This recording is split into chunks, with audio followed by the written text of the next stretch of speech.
Good morning, everybody. It's your boy, Cliff London of Cliff London Uncensored.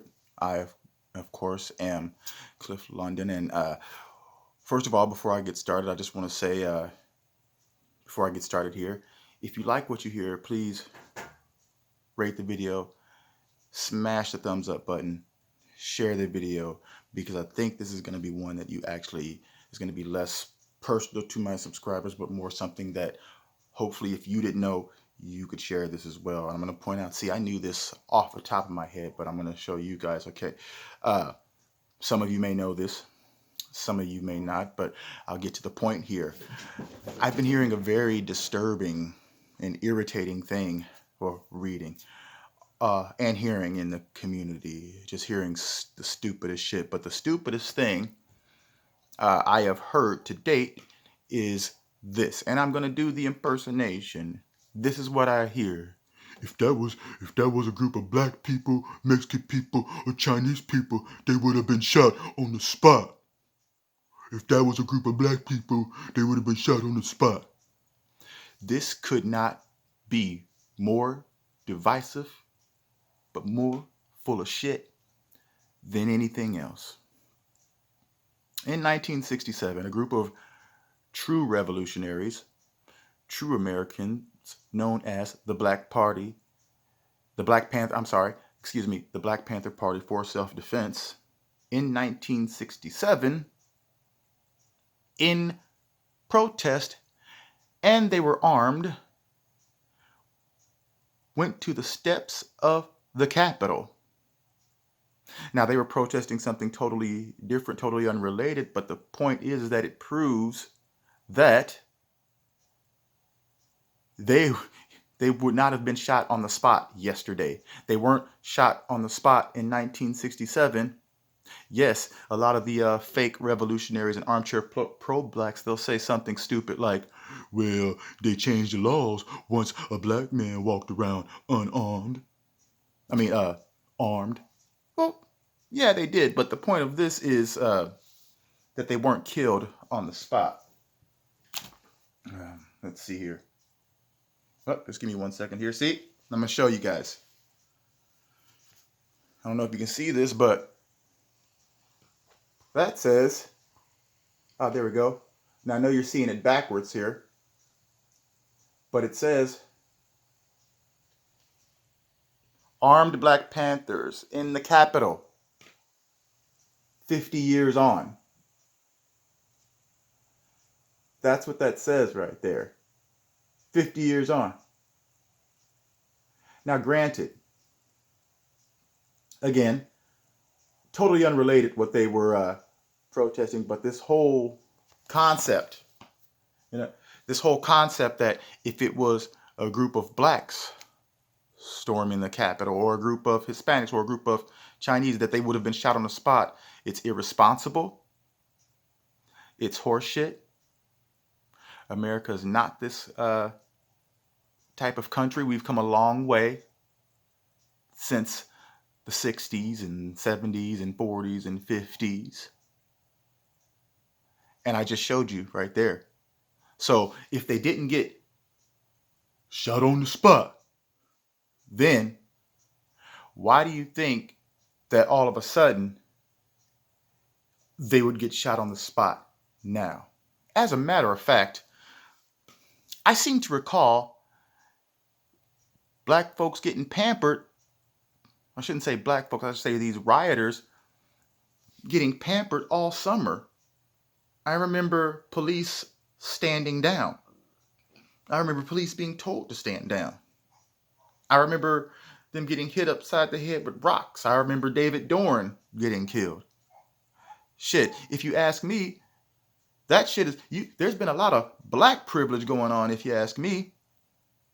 The world we live in, no one wants to even say anything that may even remotely criticize any of the bullshit that some of these people pull. Any of it. They can't be criticized. They can't be analyzed. Or anything.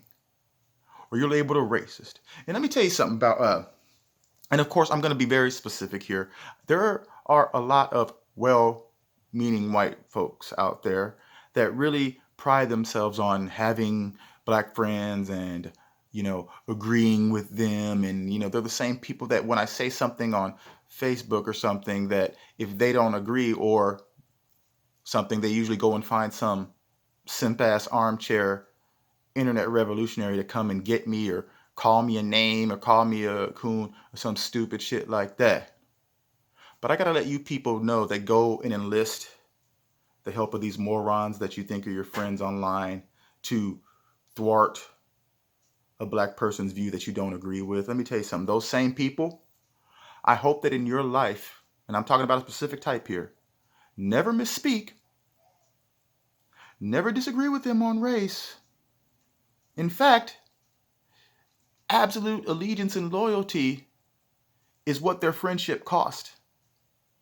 And if you ever deviate from that, the same way these assholes have turned on Candace Owens, the same way they turn on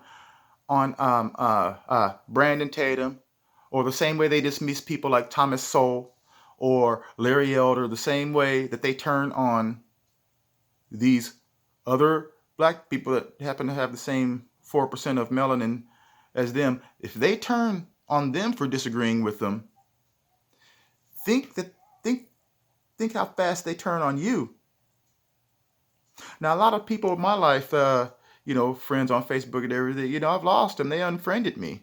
I never would have did the same to them, but it was because I didn't agree with them. And not only was it because I didn't agree in silence, is that I would call them on the shit. And like I'm calling the shit right now. Blacks have a lot of damn privilege in this country. And YouTube gods, please don't censor this, because I know that some of you are sitting out there thinking about this going, because as you can see, I've purposefully not mentioned Orange Man. I'm avoiding all sort of buzzwords here because I want this not to get censored, not to get slashed. Because what I'm telling you is straight up truth. 1967, a large group of black men, which I knew off the top. I didn't have to research that. I just did it so I can show you guys that, went to the Capitol. And yes, they were approached by the police, but they weren't shot on spot. As a matter of fact, you can go to yourself, you just type in Black Panthers steps to the Capitol. They they gave their weapons up when asked by the police, but they were allowed to speak. They got in there. But what they didn't do is act like you little pussies that are out there rioting and talking about Black Lives Matter. See, real men, they knew better. The Black Panther Party for self-defense didn't destroy their own neighborhoods. In fact, they didn't destroy any neighborhoods. If they had something to say, they went to the source. All you chumps that rioted over a scumbag like George Floyd, yes, that's what he was. He doesn't become a nice, warm guy in death. You riot for him. You tour up your neighbor's neighborhood. You tour your neighborhood up. You put a bunch of just regular old hardworking black folk out of work over him. Think about that.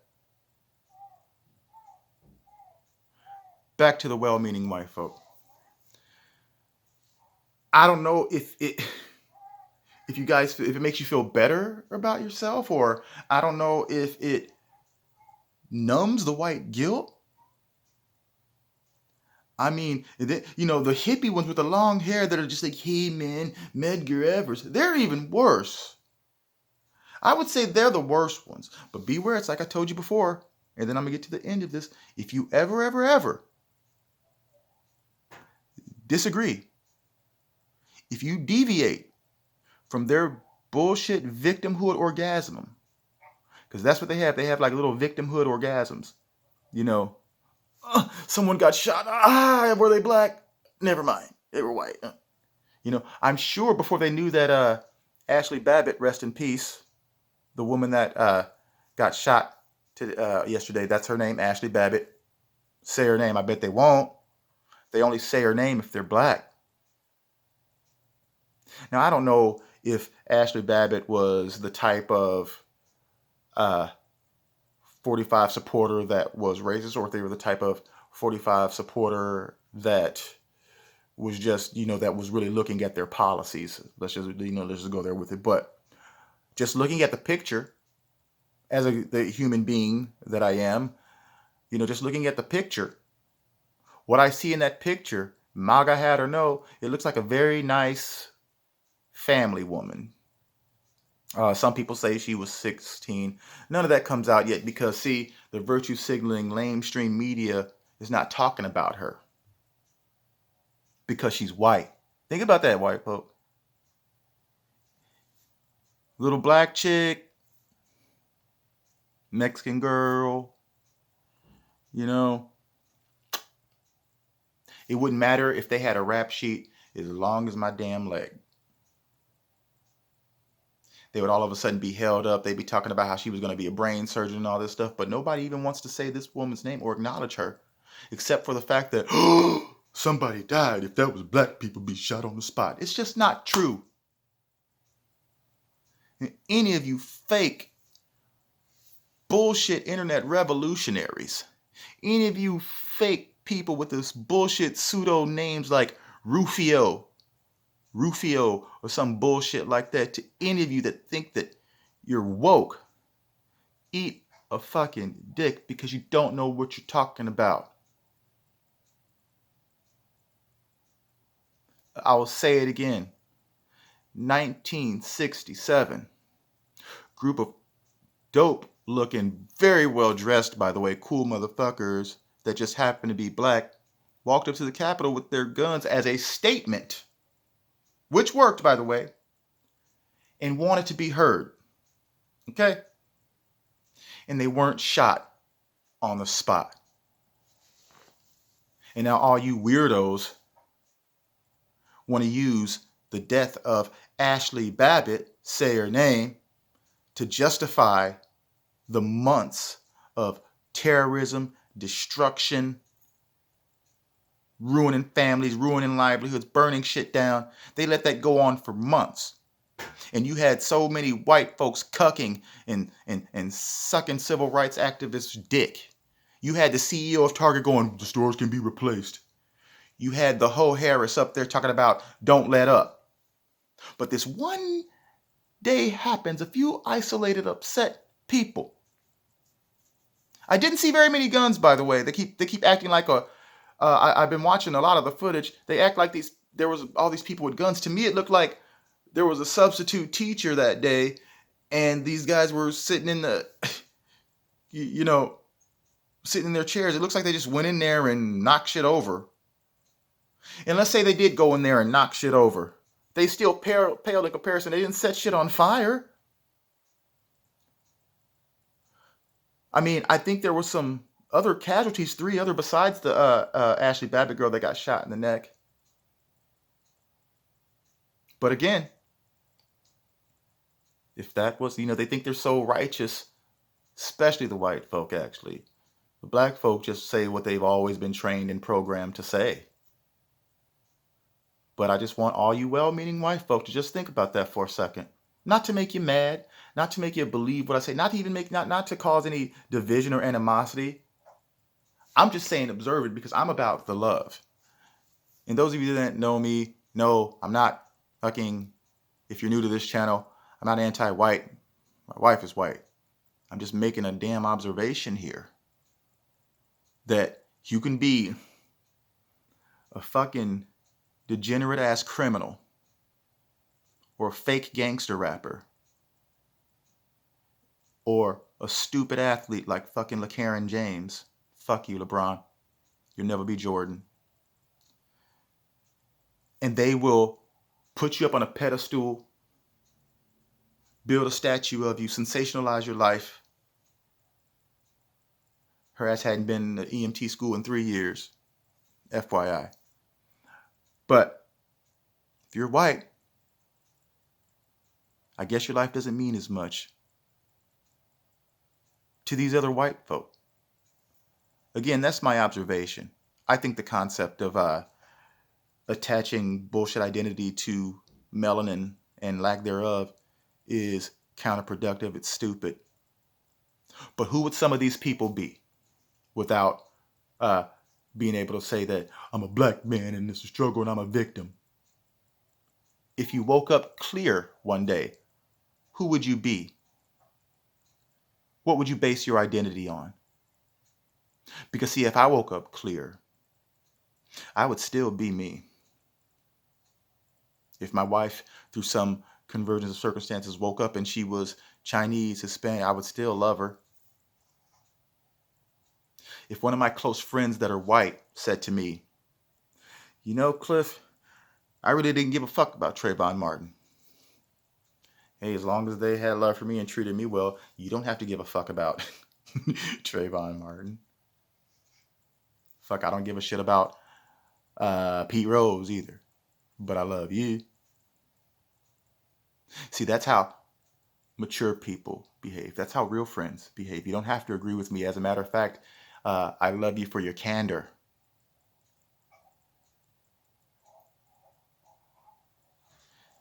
Keep looking over your shoulder, well-meaning white folk. If they're really your friends, they will let you be honest. Oh, hold on. I think I gotta just hold on 1 second. I think I have a special treat for my subscribers. Just hang on. Just hang on. I know it's going on a little long. Babe, is he ready? Will you bring him here, please? You got him?